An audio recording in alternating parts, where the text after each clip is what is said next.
Before we dive into today's episode, a quick reminder to get your tickets to the Heart-Centered Business Conference. It's coming up in Noosa, Queensland in September and is one of the most inviting, inclusive and transformational rooms you can be in. Come and be in the room where it happens. The Heart-Centered Business Conference, it's going to be spectacular. You can find out more at tashcorbin.com/conference. I hope to see you there. I've got something a little different and a whole lot of fun for today's episode of the Heart-Centered Business Podcast.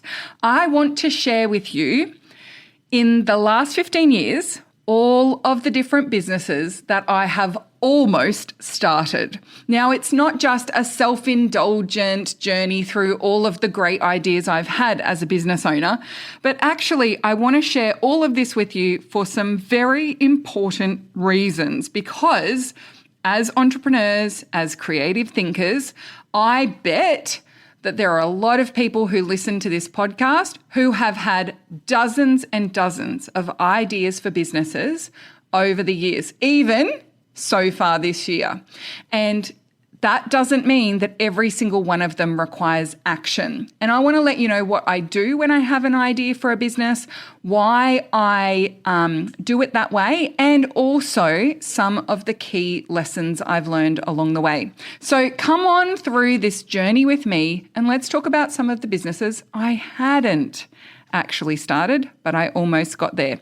This is episode number 533, which means you can find all the relevant links and the show notes for today's episode over at tashcorbin.com/533. Let's dive in. Hello, I'm Tash Corbin, a business strategist and mentor based on the Sunshine Coast in Australia. The mission of this podcast is to help heart-centered entrepreneurs to make more money, and in doing so, change the world for the better. This podcast was recorded on the lands of the Gubbi Gubbi and Jinnaburra people. Always was, always will be Aboriginal land. So as you can probably tell from the intro to this episode, I have a lot of ideas, and it's one of the reasons why I think I am drawn to entrepreneurship, is because if I see a problem that I can solve with a business, it comes to my brain. If I see that there's a gap in a market, there's some potential for income there, my brain gets very fixated on mapping out how I would set up that business, naming things. It really wants to go through that full process of actually starting the business. But over the last 15 years, there have been dozens and dozens of businesses that I had ideas about, but I didn't start. And today I've actually got 18 examples for you. I'm not going to go into depth in a lot of them, but I wanted to share this with you for a few big reasons. Number one is sharing with you what I do when those ideas pop up, because it's different depending on the extent to which I get excited about it and the extent to which I actually think I'm going to follow through. But also, number two, why I don't shut down that part of my brain and what I look to do with it instead. So here are some of the ones that I have almost started, that they got a little bit of momentum of some sort. And as we go through, I'll share with you like where it ended up going or why I decided not to go ahead with certain ones. So when I first started my business, I thought I was starting a career coaching business. The reason why I ended up changing very quickly into working with entrepreneurs is because in the validation stage of setting up that business, I worked with 3 people, 3 clients, and in all 3 cases, I just wanted to tell them to quit their jobs and start a business. I was like, I left the corporate world for a reason. I don't want to try and help people navigate dealing with the mansplainer in the boardroom or some of the gameplay that needs to happen in order to survive and thrive in a corporate environment. I just wanted every single person to quit their job and start their own business. And so very quickly, I pivoted my business into focusing on supporting business owners. And at first, I actually started working with artists, and then it pivoted again into more service-based businesses. So career coaching, technically I did start it because I received some payments, but it was actually the first iteration of this particular business that I run now, my Tash Corbin business. The second business was a boutique consultancy. Before starting my business, I actually worked in corporate consulting. I was a certified workplace investigator. I also did a lot of work in change management, business planning, executive coaching. So the fit between what I did in corporate consulting and then just starting my own consulting company was actually very clear. It would have been a very easy business for me to start. Ultimately, it probably still is a good sort of fallback kind of business that I could start if I ever needed or wanted to. But again, I'm not inclined to step back into that corporate space or into government agencies. Instead, I still do get inquiries about consulting and executive coaching from time to time. And I have a range of clients who are boutique consultancies. And so I just forward those on or make that connection for them instead. The next is a real estate agency, and I must admit, because I do have my real estate agent's license from many years ago, this one does pop up from time to time now that we're seeing like a huge surge in housing pricing in Australia. But again, it was not an environment or an industry that I actually enjoyed working in.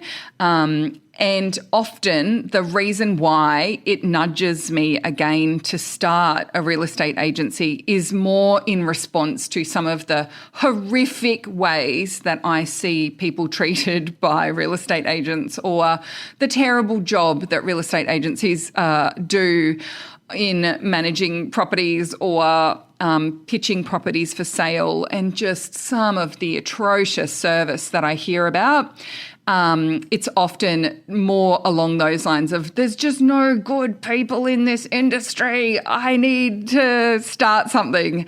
And then I very quickly remind myself of how horrific my experience was working in real estate. Not my favourite. So I don't ever actually initiate anything there, but it does pop into my brain from time to time. I almost started a stationery store. I think we can all understand why. Stationery nerd here, get very excited about different types of stationery. Often I will get frustrated by certain products that don't work for a left-handed person because I'm left-handed. And also I just connect with so many people over my love of stationery. And so I'm often told, you should start your own stationery business. Like, I would buy anything you recommended because you just have such an eye for it. And that is absolutely lovely, but it's not going to happen. And particularly not right now anyway, maybe one day. I did also almost start a co-working space. There are several buildings that I love and I think would make amazing co-working spaces, and they've been sitting empty for a long time. I don't know that I'll never host a co-working space, but especially over the last 13 years running my business, I have been very mobile. I have really enjoyed the freedom and flexibility of the lifestyle that I lead right now.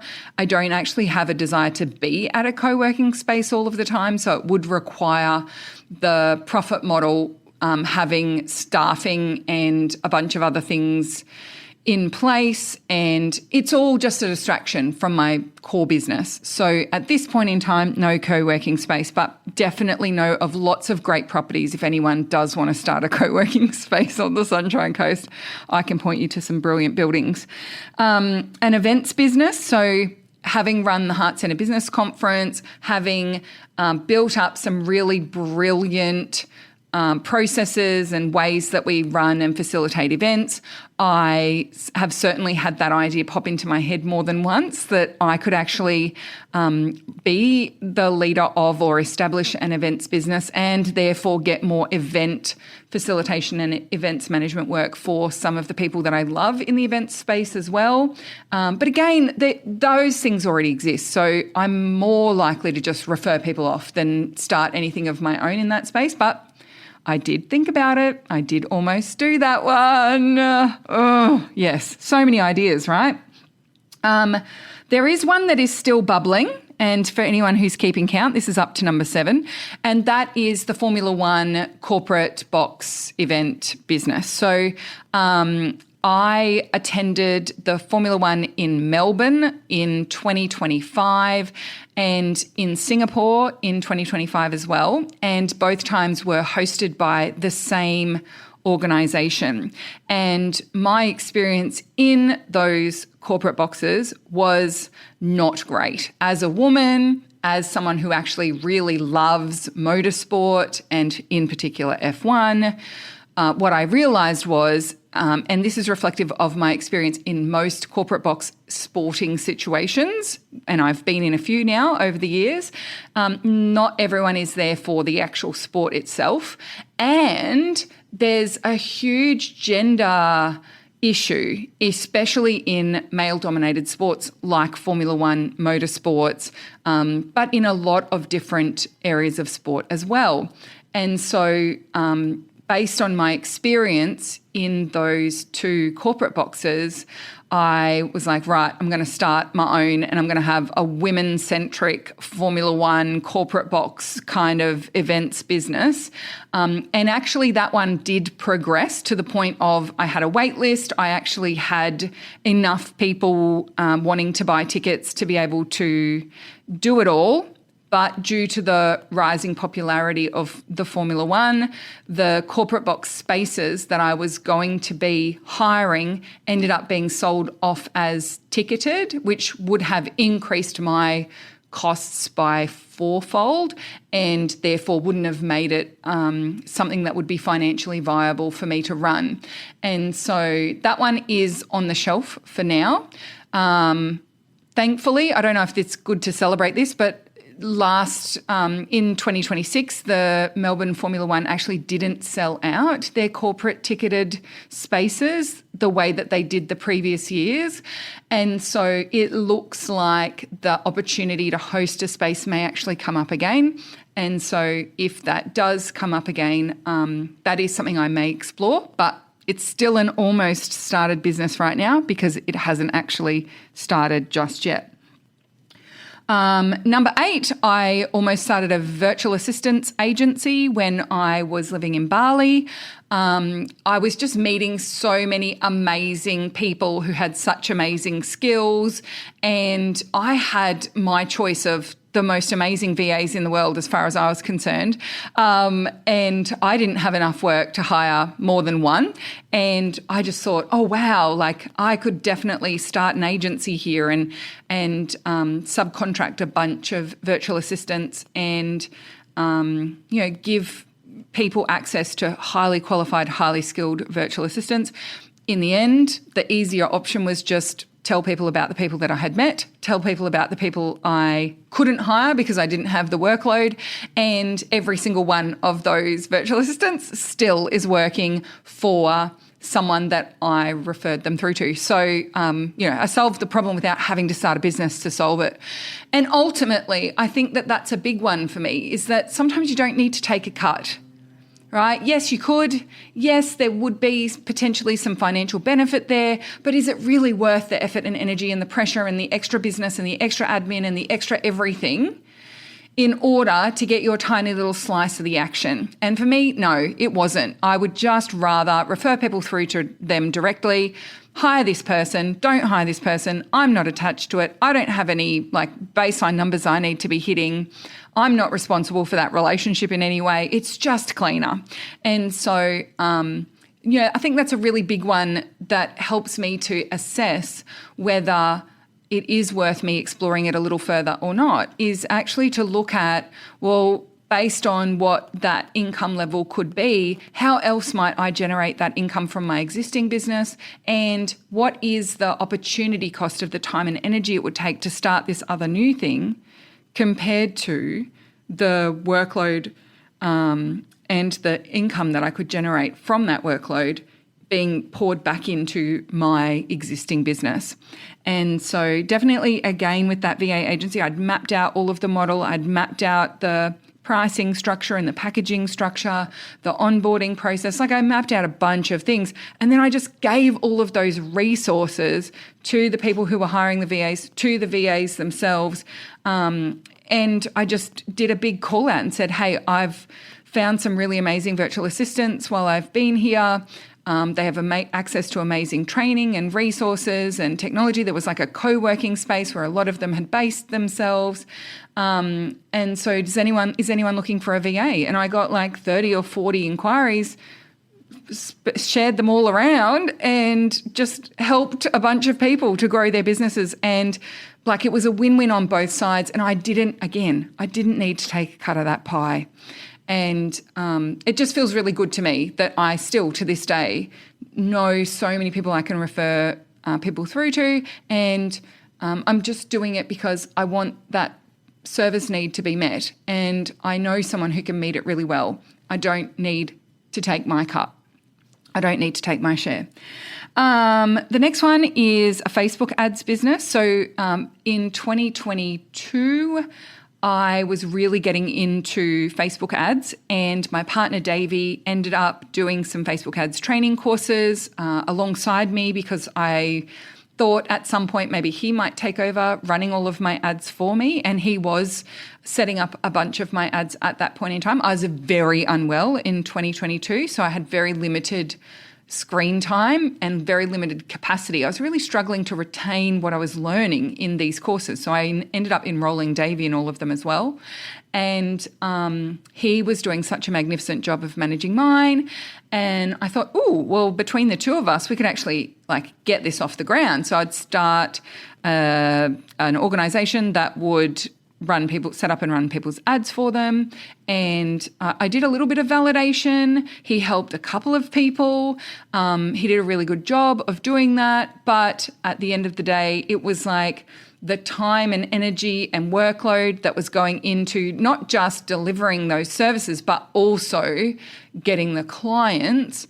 It would have been much better to just direct all of that energy into the one business rather than splitting it amongst the two.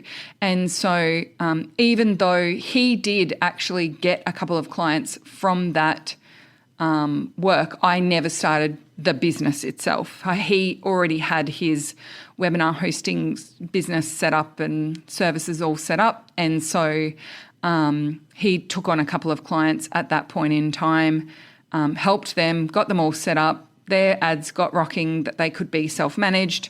And then we just didn't do another call out for more clients. We didn't explore it any further from there. But definitely got close to almost starting a Facebook ads business. Anyway, mindset and EFT clinic. So I became qualified as an EFT practitioner in 2020.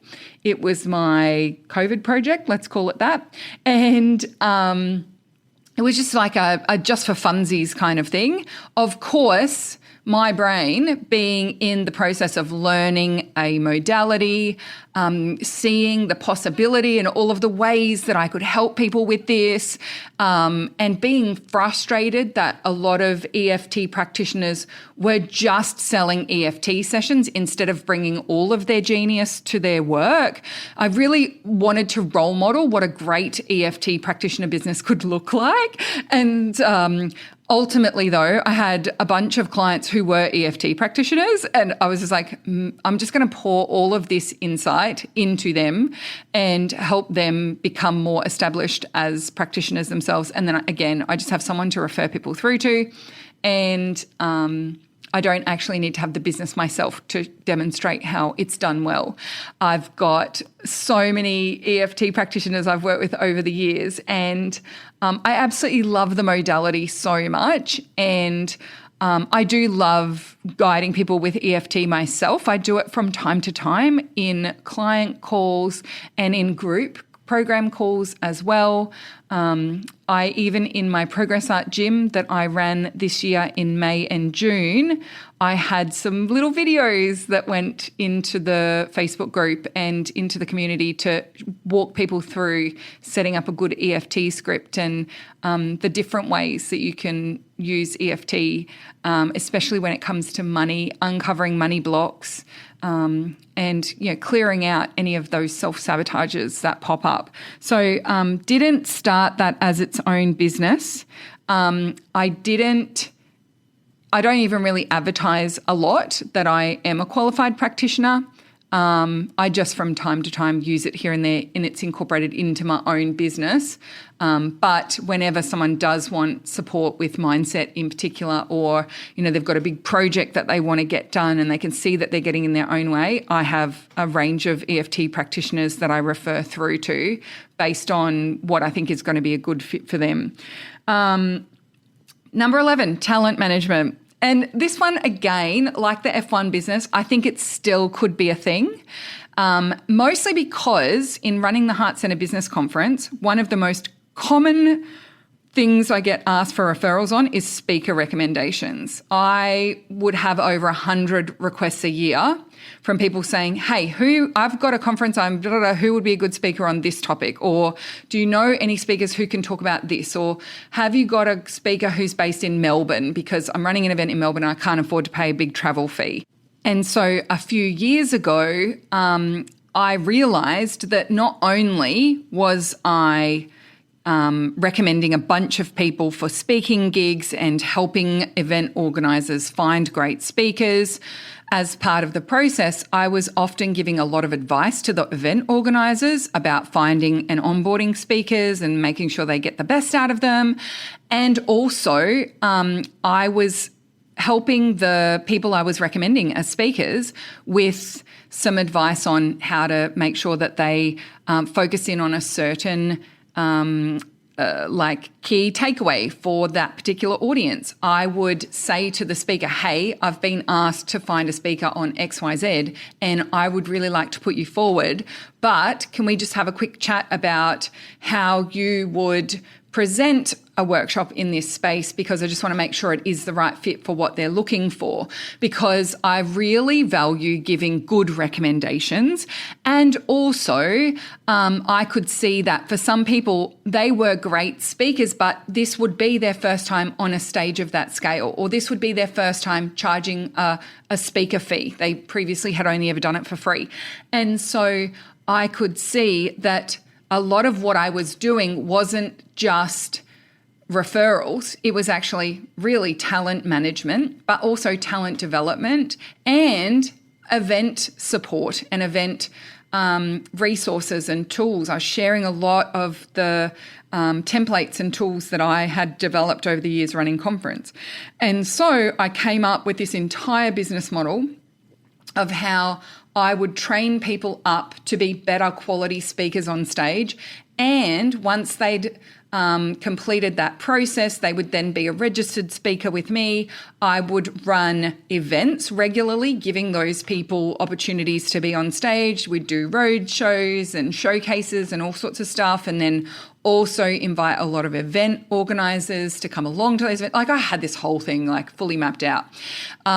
Ultimately, it would be a big shift away from my existing business. And so it may be something that I do in the future, but at this point in time, I really need to stay narrow in my focus.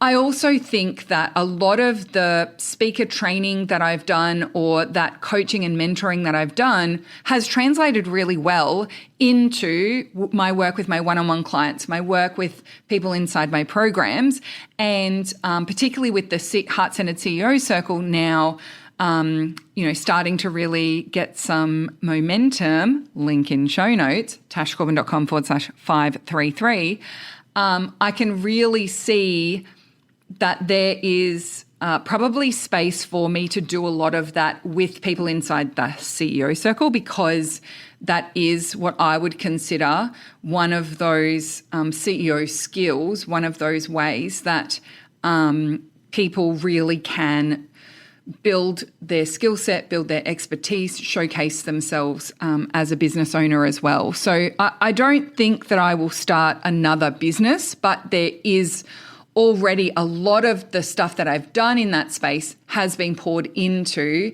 the work that I do with clients within my business.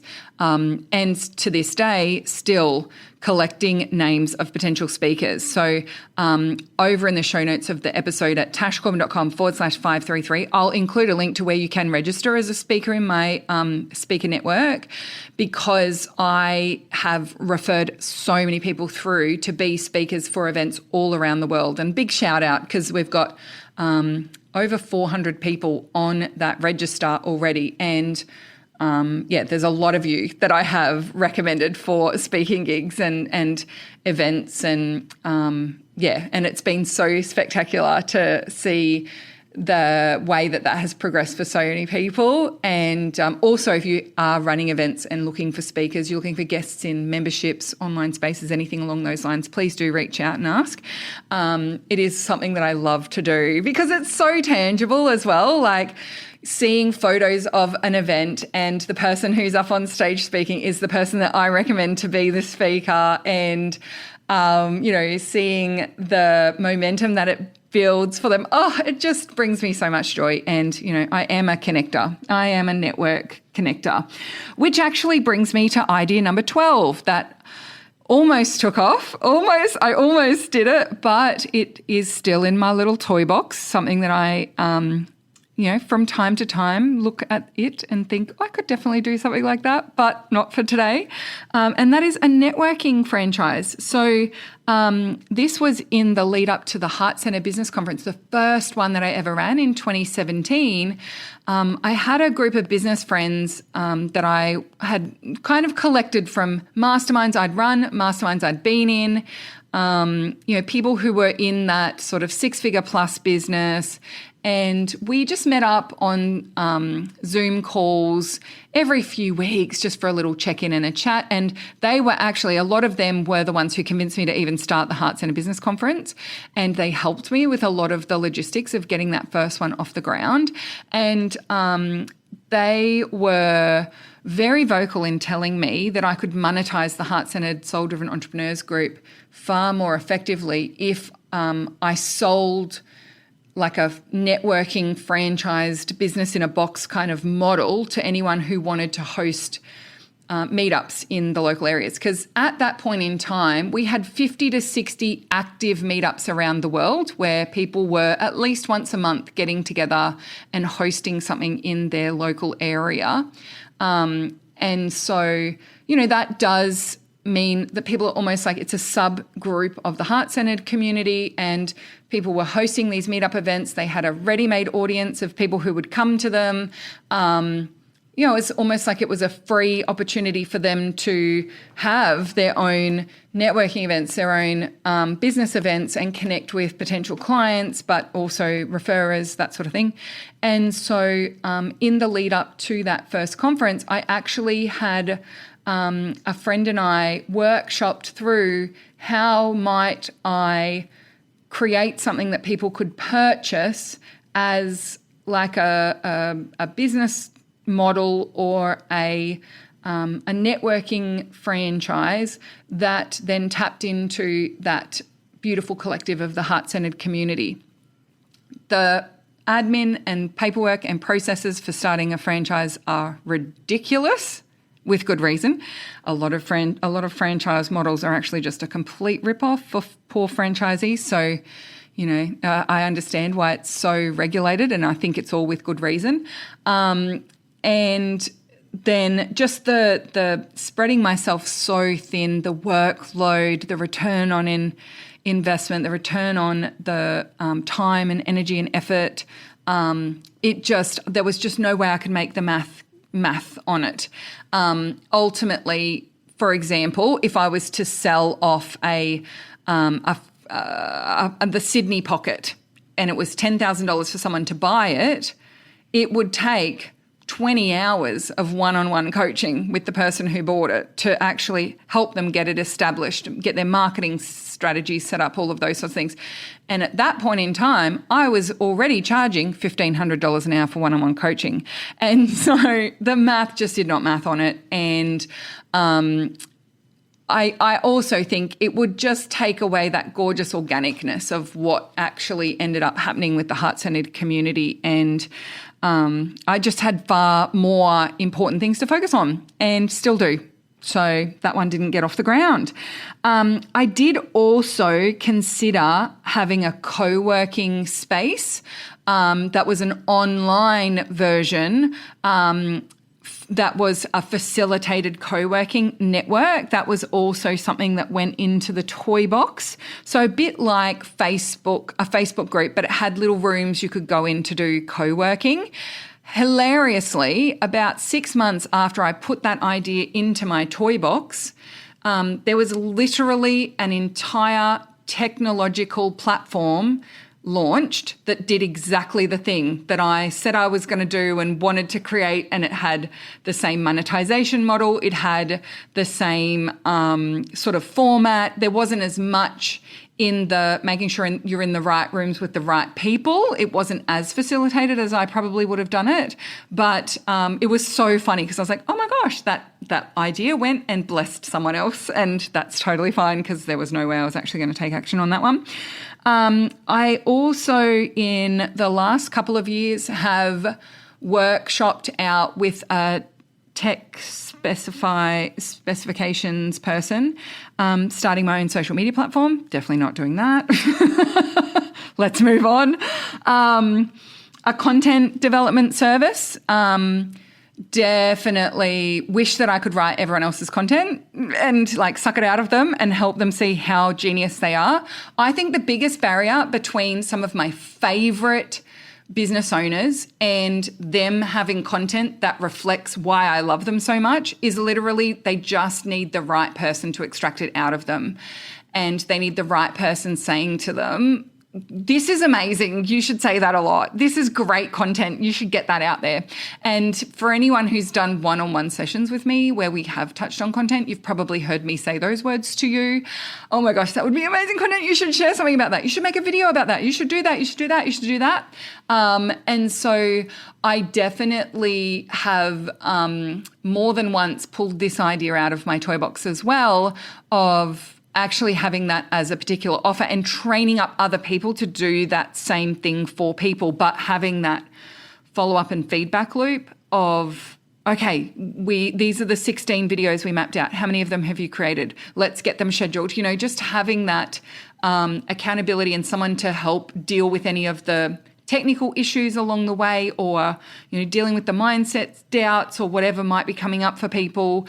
And I do definitely think that there is such a market for this in the business space. I also know that there are plenty of people who actually offer this as a service. They definitely need to do better at marketing themselves. And if anyone is looking for that kind of service, please reach out and let me know what you're looking for, because I can definitely make some recommendations. It's like the plumber with the leaky plumbing, right? These people who are spectacular at extracting content out of people and helping people overcome their mindset wobbles and helping people to get their content actually shared with the world and set up and structured really well can often be the people who struggle to write high quality content about their own services. They do great snappy reels on trend with trending audios, but that doesn't actually demonstrate the power of the work that they actually do with their clients. And so, you know, I do think that there's, you know, if you know that you offer that service and you aren't booked out right now, please reach out, sign up and work with me. I'll help you, because there's just so much need for it. Even Denise Duffel-Thomas and I have talked several times about running a batching retreat, but both of us just demand such high prices for our time and energy. It would be like $50,000 for 5 days for anyone to come on this retreat, because Denise and I will not get out of bed and put on a bra for a very low price point. And so it's not financially viable, but it is a big frustration for both of us that more people don't just do it. And it's a really, really huge need, because you know who doesn't second guess themselves creating content? Straight white men. Men who have one brain fart of an idea of something that they observed in one woman now want to tell us that all women are like this online, and they never hesitate. They always share their content. But here, you know, you are going, oh, it's not a bit too salesy if I say it that way, or have I used the correct terminology here, or am I going to upset someone? You're looking at it from so many angles before you ever let yourself put it on the internet. And so these straight white men are just out contenting us like 28-1 every single minute of every single day, and that makes me very frustrated. So yeah, certainly. Can you tell I'm very passionate about that one? Idea number 16, selling my pottery and my paintings in an online store. I don't do that. I'm not going to do that. What I do instead now is I just take them to conference every year, and I sell them off at ridiculously cheap prices, and people love it. And it's so much fun. Like the first time I took my pottery to conference, I think I had 6 pieces for sale, and they all sold within 5 minutes. And I was charging like $10 or $20 or something for these pieces. But it literally, I just needed to sell them so I could buy more clay, so I could make more pottery pieces. And they were funding my hobby. And so I won't be setting up an online shop. I definitely, like Davey talks about all the time, he's like, you should make an online store. People would buy that. And I'm like, yep, I know that they would, but they're not buying it because it's great pottery. They're buying it because it's Tash Corbin's pottery. And that feels really self-indulgent. And also, the minute I made a business out of it, I would not do it anymore because I wouldn't like it, because I would feel like I was forced into doing it. And I literally just want money for more clay, money for more art supplies. That's all I'm looking for. So if you do come to the Heart Centre Business Conference, I can't guarantee that every year that there will be anything up for sale, but if that is something that you would like me to bring to sell you, please put your request in.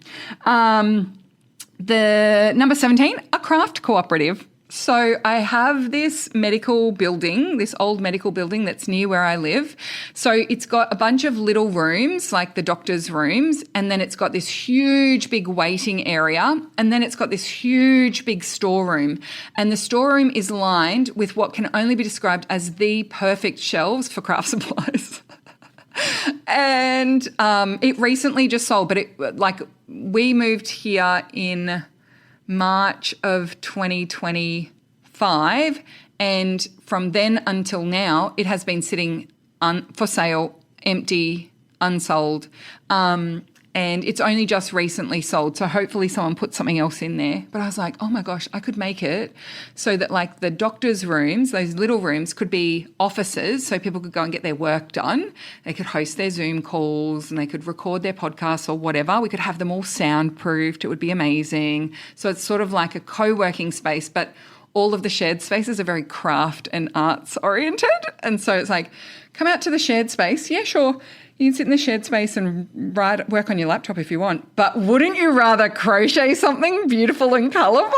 And we just like do crafts and drink cups of tea, and oh my gosh, that'd be so much fun. Didn't do it, not going to do it, but it was super fun for me to daydream about that one. And then the other one, and this is the last of the ones that I'll share, number 18 was I wanted to start a social enterprise. So it would be like a not-for-profit where we spent time, people gave their time and their money to give good content creators on social media more algorithmic reward and like paid for ads for them and all of those sorts of things. So I wanted to come up with this like collective kind of space where you would, I own the URL for this too, where you would sign up, and you could sign up for free and contribute algorithmically by everyone would get an email each day saying, please go and engage on these 6 pieces of content. And we would all go and engage on those 6 pieces of content. And in return, you could submit a piece of content each month. And then there was another layer where you could spend money, and that money would go into funding ads for amazing content creators that were sharing really brilliant content that just wasn't getting the reach that it deserved. And particularly, First Nations creators who are doing spectacular work at helping us to unpack privilege and white supremacy and understanding real inclusion. Creators who were sharing exposés on corruption inside government agencies and no-bid contracts that were going on and all this, oh my gosh, the dirty dealings of political lobbyists and, there's so many amazing creators out there. And social platforms suppress their content, but also a lot of the content that they're creating, it's not that rage bait, clickbaity kind of content, and so it doesn't perform as well. And so I had this whole plan of how I was going to fix the algorithms by enlisting, kind-hearted, good-hearted people who want to make a difference in the world and, create this wave of change. Anyway, didn't do that, and I feel a bit disappointed in myself that I didn't. But ultimately, Tash needs to look after Tash for a little bit longer to rebuild her capacity to start looking after the rest of the world. I also think that with AI slop and bots and those sorts of things, that I actually don't know that social media in its current form is actually going to last that long. But that's a whole nother conversation. And so I think that what we'll see is a fracturing of engagement into a range of different spaces, and people will be a lot more siloed for quite a while. So that's going to be different too. Anyway, as you can see, a lot of different business ideas, and a lot of them never made it out of what I've been calling the toy box. What is the toy box? Well, it's literally a folder on my computer called Toy Box, and in it there are subfolders of all these different things that I want to play with, right? They're my toys. And so in my toy box, I have new business ideas, I have products, freebies, offers, marketing campaigns, all sorts of things that, like, fun idea, would love to play with that, not a priority right now. And the way that I use that toy box is aligned with what my brain needs, because as someone who is neurodivergent, when I get an idea for a new business, for example, it might not be a business. It could just be a product idea or a new inclusion inside a program, or, Leads at Speed was in the toy box for a while. The Imperfect Post Project, IPP, was in the toy box for a while, right? I was like, I really want to teach people how to do this thing. But right now I've just got to focus on what's a priority for me right now. And so let's say I had one of these business ideas. Well, my brain won't let it go until I do something with it. So usually what I'll do is I will set aside 15 to 20 minutes. I will open up a new document, put it in a new folder in the toy box, right? So it's the social network, algorithm fixie thing. Maybe some of them have got great names that I own the URLs for. Maybe some of them don't. I will start a Word document in there, and I will set the timer for 15 minutes, or depending on what I'm wanting to map out, I'll set a timer. Sometimes it's longer. And I just dump everything I've thought about it onto that Word document. If I've got a particularly great name for it, I will sometimes go and grab the handles on Instagram, Facebook, TikTok, and then also buy the URL. So I buy the domain. I put all of that into all the data, all the info of what I've got into the top of the Word document.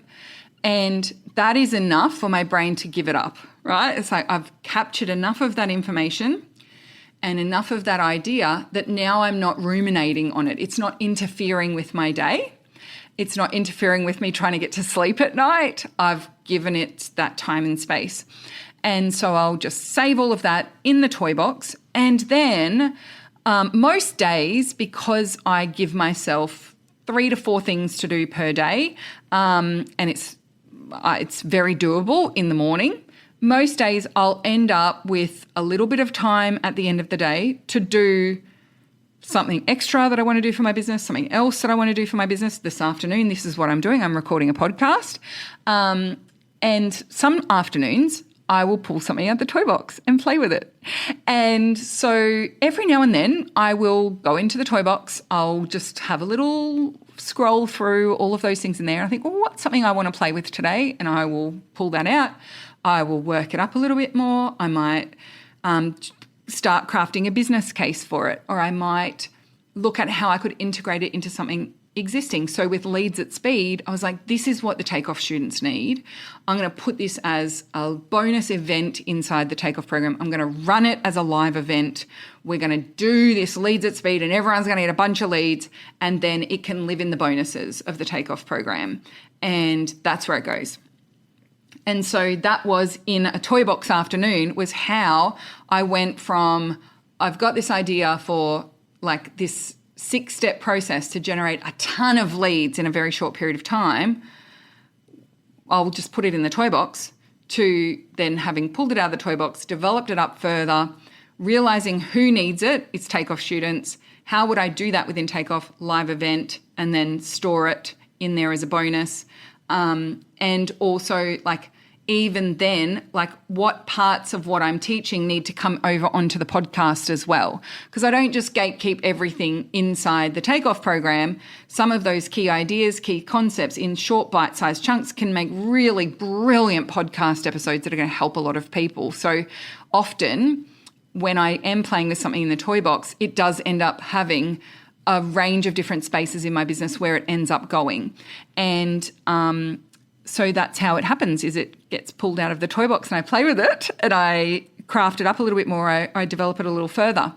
Something else that can happen, though, when I do this is I realise that what I've done is completely developed an entire business case and business model for a business I will never start. And I often end up having a client work with me or a sales conversation with someone who wanted to work with me, and the thing that they're describing is the thing that I've got in my toy box. And to tell you that in the last 15 years, more than 20 URLs that I have purchased with their accompanying handles on socials, business strategy, marketing strategy, key messages, I have gifted to other business owners, right? It is such a joy to go, oh, that's where that toy needs to go. Here, play with this. And I have done that more times than I can count. And even in putting this podcast episode together, I was like, how many of them could I actually like think of now? And I got to 20. I went, there's like so many more than that, but there's 20 there. And sometimes it's not the whole business idea. Sometimes it's like I came up with an idea for a free resource, but it doesn't fit my business. It's not for my niche, or it doesn't actually do the job that it needs to do for my business. And then the amount of times that I finish it up and I conclude this is probably not for my business. And within 2 weeks, I have a conversation with a VIP client or a conversation with someone on a group call, and I'm like, this is exactly the thing that I just built. You need that. I'm going to reach out. And so I will. I'll reach out to them privately. Now, some people reject them. I will be honest. Some people reject them, and that is absolutely their prerogative. But most people are like, oh my gosh, you've done this is exactly what I was thinking. You've done so much for me here. I've even had someone offer to pay me thousands of dollars for what I sent them, to which I said, no, just like, tell people to come to conference. At the time, I was very desperate to sell conference tickets. Please tell all of your fans and crowd to come to conference. And they did like a conference promo on their socials every week for 6 weeks as their thank you, which was wonderful. But, I think that it really is something that it's just the way our brain works. And to bring this podcast episode home, if you are someone who sees all of these ideas as a source of frustration, that none of them have really gotten legs, or a source of frustration, why does my brain keep coming up with 16 new business ideas every week when I can't even see through the ideas I have for my one existing business? I want to encourage you to pay attention to the way that you treat yourself in those moments, because the reason why I decided to give these ideas time and space and put them in the toy box or give myself the time to actually map it out in a bit more detail was because I don't ever want to shut down the ideating creative center of my brain. These business ideas that I've shared with you existed and came into my brain because they met a need, either a need in the market, or they solved a problem that wasn't being solved, or that my brain just could see a logical solution to a problem or a logical monetization strategy for a service or a product. And I don't want my brain to ever stop seeing those things, to ever stop seeing that possibility. And it's the same lesson that I learned about being neurodivergent. It's the same lesson that I learned about my sacred money archetypes. I'm a romantic connector nurturer in the sacred money archetypes. It's the same lesson I learned about my personality and my desire to be lazy and to do things the easy way. Is ultimately I started out very frustrated with myself and wishing that I was something else. And then over time recognized that actually the reason why I live the life I live, I experience the joy I experience, I have the freedom that I have, is because of the very thing I wish I didn't have. So my neurodivergent brain, when I first recognized some of those executive dysfunction areas, when I first started to explore the different accommodations that I might need and the different ways that my brain worked to a neurotypical brain, I was so frustrated. Like, why couldn't I just get a normie brain? Why? I was like, you wouldn't have a business if you had a normie brain, Tash. You wouldn't have taken the risks that you took to start your business if you weren't neurodivergent. You wouldn't have just got hyperfixated on this idea of being self-employed if you were neurodivergent the way that you did. And it's because of my pathway to having a business that I'm talking about. I'm not saying that only neurodivergent people have businesses and neurotypicals don't. There is definitely an oversubscribed population of neurodivergent people with businesses, but there's some neurotypicals who have spectacular businesses too. Look at me trying not to offend the neurotypicals. Oh, bless. But I was so frustrated with my brain. And then I realized it's that frustration with my brain and that way that my brain operates is the reason why I can be so quick to turn something from an idea into a fully fledged product. And guess what people who work with me value and pay me big bucks for? It's for that speed, that pace at which I can solve problems, that pace at which I can ideate, create out of nothing. The amount of businesses I have imagined in my brain, I just conjured them up out of nothing, out of one tiny experience or one tiny idea. And I've conjured up an entire business plan, an entire business model in a 15-minute writing session, putting it in my toy box.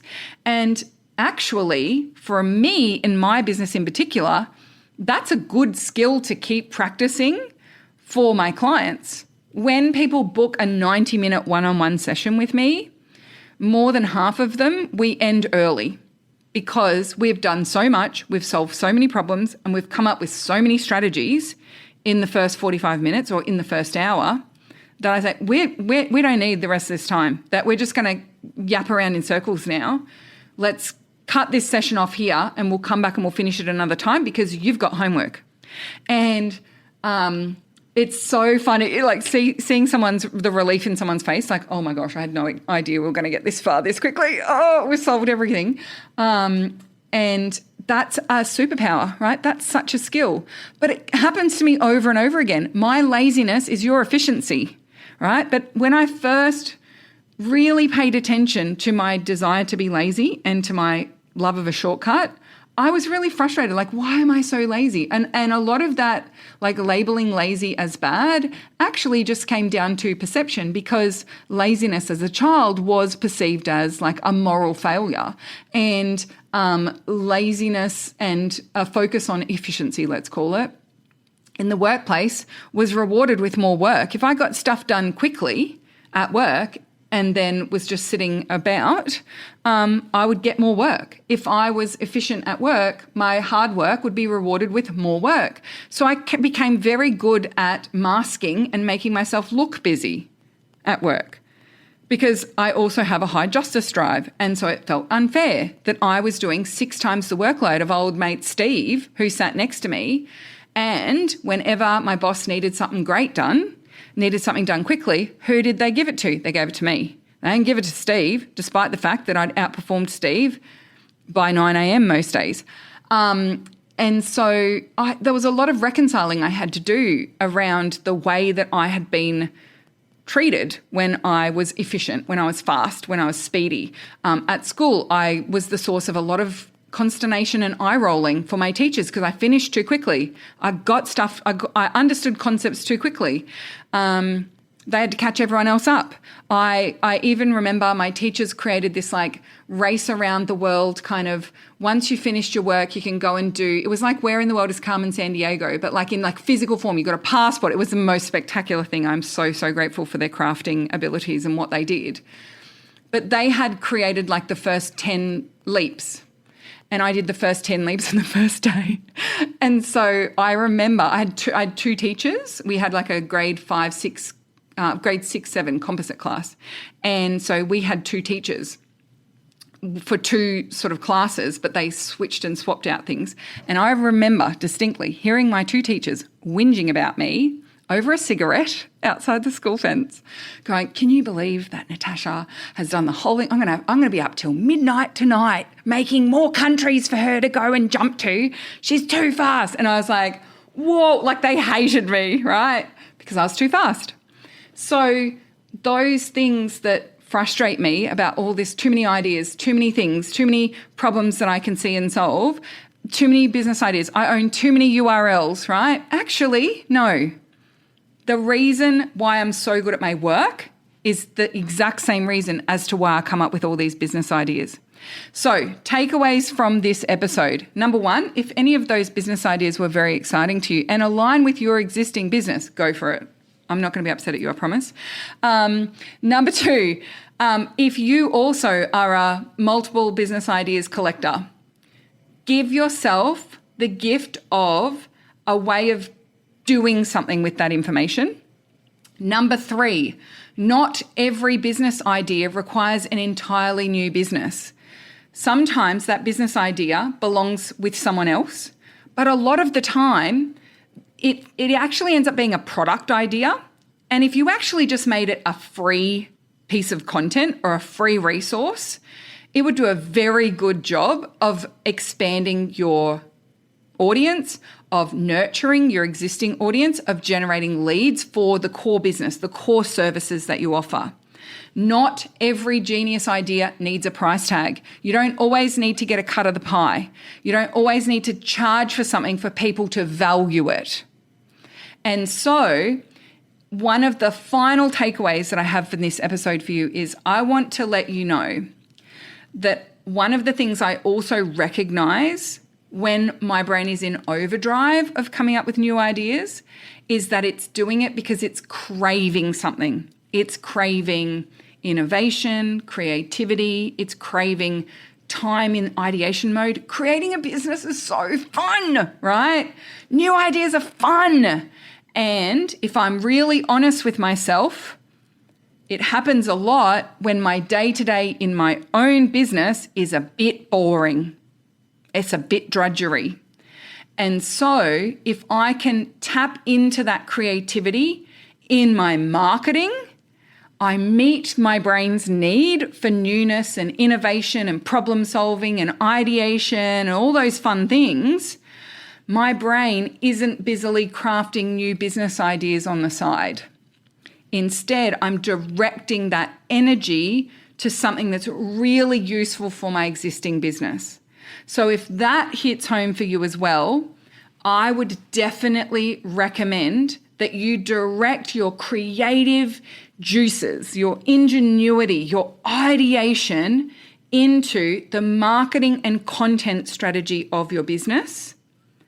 And give yourself the gift and the joy of not needing to know exactly how it's going to be monetized, not needing to know exactly how this fits into your overall business model right now, but give yourself the gift of boundaries around it as well. So if you came to me and said, well, for the last 2 weeks, I've done nothing else but come up with this amazing new webinar idea. I have no idea how it's going to sell more spots in my program. I have no idea how it's going to attract leads. It has a really loose, tenuous link to my business. I'm not going to be happy about that, right? But I do think that some boundaried time directed at free thinking, free play. You know, when you're at school and they had like free play time, that kind of thing, but it being within the realm of I'm playing with whatever ideas come to mind to market and grow my business. And I'm going to give them a bit of airtime, and I'm not going to pressure them to do a job or perform or hit certain metrics right now. I'm just going to play with it. And so I encourage you to put some time aside and do that for yourself and for your business in the coming days and weeks.